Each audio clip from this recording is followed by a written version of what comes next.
La parole est à Éric Pliez, monsieur le maire du 20e arrondissement. Merci, monsieur le maire. Ce vœu donc a été adopté par le conseil d'arrondissement du 20e et il visait à alerter les services de l'État, de la CNAF également et de la ville de Paris sur la situation financière très critique du groupement des œuvres sociales de Belleville, une institution créée dans l'entre-deux-guerres et qui est devenue au fil des années une institution sanitaire et sociale majeure du 20e arrondissement. Le GOSB gère 2 crèches collectives, un lieu multi-accueil, soit un total de 166 berceaux, et un centre de santé qui a accueilli plus de 13 000 patients en 2022, dont un public particulièrement fragile, puisque 25% de ces patients ne disposaient pas de complémentaire santé. Évidemment, le tout est lié.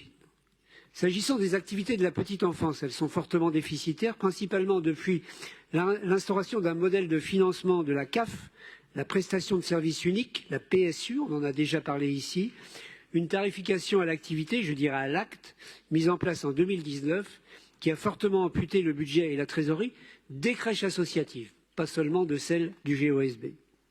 Suite à ces alertes, je remercie d'ailleurs Patrick Bloch d'avoir pris l'initiative d'une réunion avec le GOSB et de sa décision du versement d'une subvention exceptionnelle sur la partie petite enfance qui, si elle ne règle pas la question du déficit structurel, permettra d'assurer à court terme la pérennité des activités d'accueil et d'accompagnement des enfants et des familles de l'arrondissement.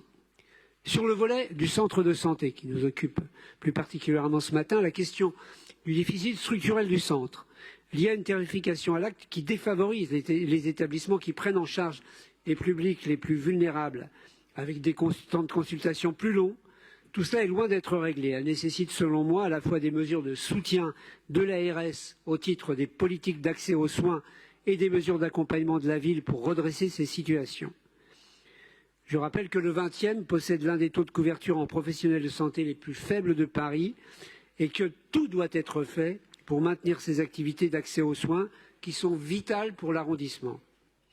Je propose donc à notre Assemblée d'adopter ce vœu qui vise à interpeller la ministre des Solidarités pour repenser les modalités de financement par la CAF des crèches associatives et qui demande également au ministre de la Santé d'appliquer une tarification forfaitaire aux centres de santé associatifs tenant compte des spécificités du public et des pratiques dans ces établissements. Ce vœu, voté d'ailleurs à l'unanimité dans le 20e, propose également que la ville accompagne le redressement de cette structure avec ses partenaires institutionnels. Merci.